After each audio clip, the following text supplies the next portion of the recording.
Bruce, as a screen tough guy, you're going to have to suffer what all movie heroes suffered. Challenges from exhibitionists and nuts asking you to fight, challenging you to fight. It's already begun to happen, hasn't it? Yes, it has. How do you deal with it? When I first learned martial arts, I too have challenged many established instructors. And of course, some other challenging me also. But what I have learned is that challenging means one thing. Is that what is your reaction to it? How does it get you? Now, if you are secure within yourself, you treat it very, very, very lightly. Because you ask yourself now, am I really afraid of that man? Or is that man, do I have any doubt within me that he's going to get me? But if I do not have such doubt, and if I do not have such fear, I would certainly treat it very lightly, just as today the rain is going on strong, but tomorrow maybe the sun is going to come out again. I mean, it's like that type of a thing. Of course, they can't lose by challenging you. Even if they lose, they get the publicity of being a guy who actually fought. Well, let's face it. I mean, in Hong Kong, can you have a fight? I mean, a no-hold-bar fight. Is it a legal thing? It isn't, is it? And to me, you see, a lot of things, I mean, like challenging and all that, I am the last to know. I am always the last to know, man. I mean, I always find out from newspapers, from reporters, before I personally realize what the hell is happening. Bruce, you were teaching martial arts in the States, and yes. Two of your students were Steve McQueen and James Coburn. Did you find them tough people, the way they're portrayed on the screen? Well, first of all, James Coburn, definitely. It's not a fighter. Lover, yes. I mean, he's really a super nice guy. I mean, not only that, he's a very peaceful man.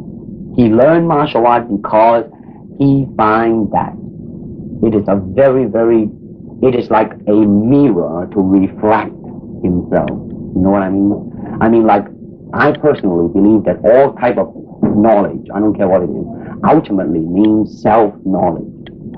And that's what he is after. Now, Steve is very uptight. Steve is very high-strung, you know. Now, Steve, he can be a very good martial artist. But I hope that martial art would cool him down a little bit. Maybe make him a little bit more mellower and be more peaceful, like Jim. Did it achieve that, his time with you? Did you feel that perhaps he learned something from you? No, definitely not yet. First, because of shooting schedule and all that, I mean, he cannot have it on a regular basis. And secondly, he is still on the level right now of enjoying it as an excitement, like his motorcycle and his sports car, you know. Some for release of his whatever, anger, whatever you name. Bruce, how much of your screen personality is really you? I mean, you teach martial arts, so you're obviously very good at it. But of course, teachers are not always the best exponents or practitioners. Right. Are you able to take care of yourself, would you say? I will answer this, first of all, with a joke, if you don't mind. Oftentimes, people come up and say, hey, Bruce, are you really that good? I said, well, if I tell you I'm good, probably you will say I'm boasting. But if I tell you I'm no good, you know I'm lying. But, all right, going back to be truthful with you, let's just put it this way. I have no fear of opponent in front of me, but I am very self-sufficient that they do not bother me. And that should I fight, should I do anything, I have made up my mind, and that's it, baby. You better kill me before. Bruce, in The Big Boss, you play a man who's very slow to anger. Yes. He's shy, diffident. You even stay out of fights in the early scenes because of a promise you made to your mother. Yes. Is that a little bit like you, or is this just a screen personality? This is definitely a screen personality because as a person, one thing that I have definitely learned, and my life, it seems like it's a life of self-examination and self-peeling of myself bit by bit, day by day, is that I do have a bad temper, a violent temper, in fact.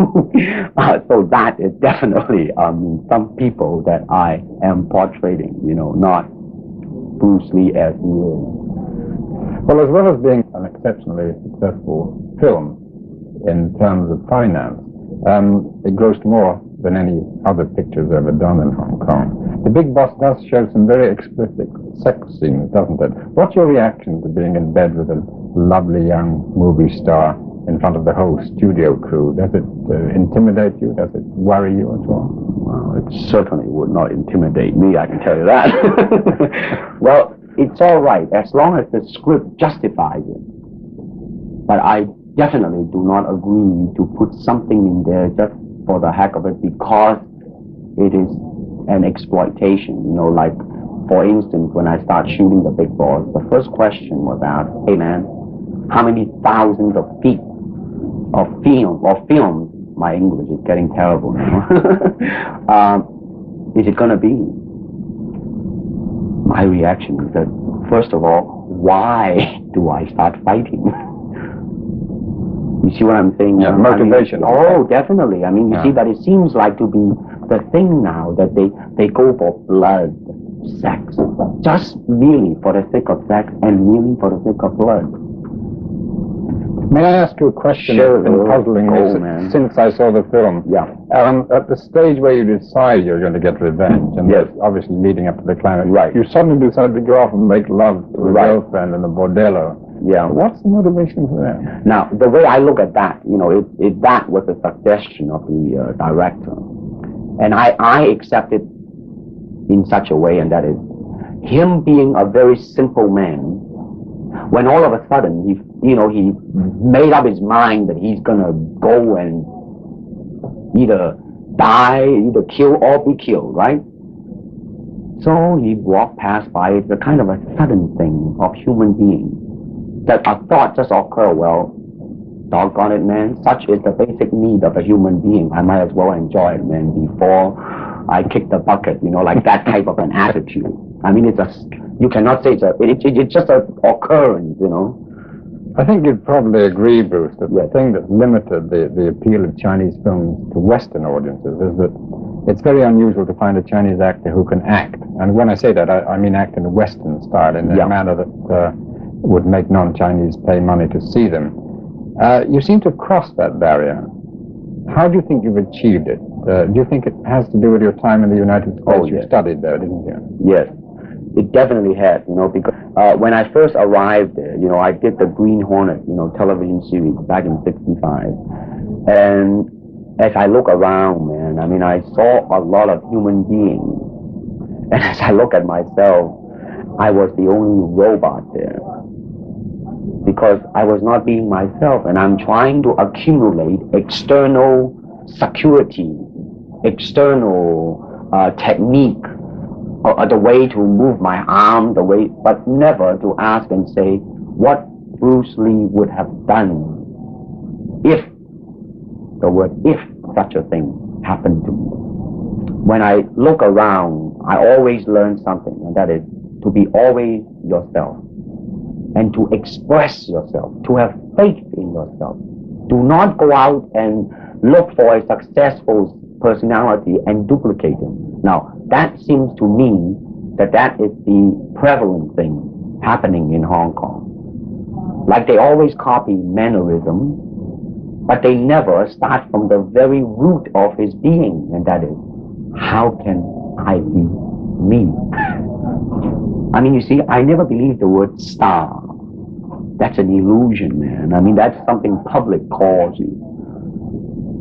You see? And when you become successful, when you become famous, it's very, very easily to be blinded by all these happenings. Everybody come up to you with Mr. Lee. When you have long hair, they will say, hey man, like that's in, man, baby, that's the in thing.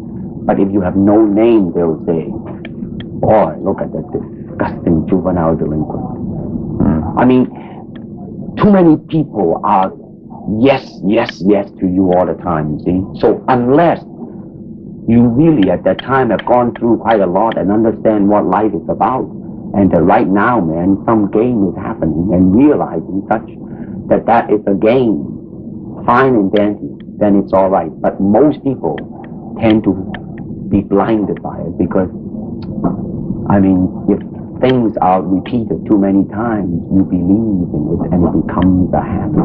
The danger is believing the public impression of you. That's isn't right, it? man. Your father warned you about the bad things in show business. Yes. Have you met them too? Apart from the illusion. Of course. Of course. You seem to have come out of it remarkably well. Well, let me put it this way. To be honest and all that, I am not as bad as some of them. But I definitely am not saying that I am a saint. Okay? Could we go back to the fighting? Because like it or not, it's the thing that you're mainly identified with at this moment. You know a number of styles of fighting, karate, judo, Chinese boxing. Yes. And it's a question you must have been asked hundreds of times before. Yes. Which do you think is the most effective? You see, my answer to that is this. There is no such thing as an effective segment of a totality. By that I mean, I personally do not believe in the word style. Why? Because unless there are human beings with 3 arms and 4 legs, unless we have other group of beings on earth that are structurally different from us, then there might be a different style of fighting. Now, why is that? Because we have 2 hands and 2 legs now. The important thing is how can we use it to the maximum in terms of path? Well, straight line, curved line, round line. They might be slow, but depending on the circumstances, sometimes that might not be slow. And in terms of legs, you can kick up straight. Same thing, right? Physically, how can I be so well coordinated? That means you have to be an athlete. That means you gotta have jogging and all these basic ingredient, right? Now, and after all that, then you ask yourself, how can you honestly express yourself at that moment? And being yourself, when you punch, you really want to punch. Not you want to punch because trying to avoid not getting hit, but to really be in with it and express yourself. Now that is to me the most important thing, and that is how can I, in the process of learning how to use my body, to understand myself. Now the unfortunate thing is, now there's boxing, which use hands, judo, which is throwing. Now I'm not putting them down, mind you. But I'm saying one thing that is a bad thing, and that is, because of style, people are separated. They are not united together because style became law, man. But the original founder of the style started out with hypotheses. But now it has become the gospel truth. And people that go into it, man, became the product of that. It doesn't matter how you are, who you are, how you are structured, how you are built, how you are made. It doesn't matter. You just go in there and be that product. And that to me is not right. Bruce Lee, thank you. Ted, I thank you, man.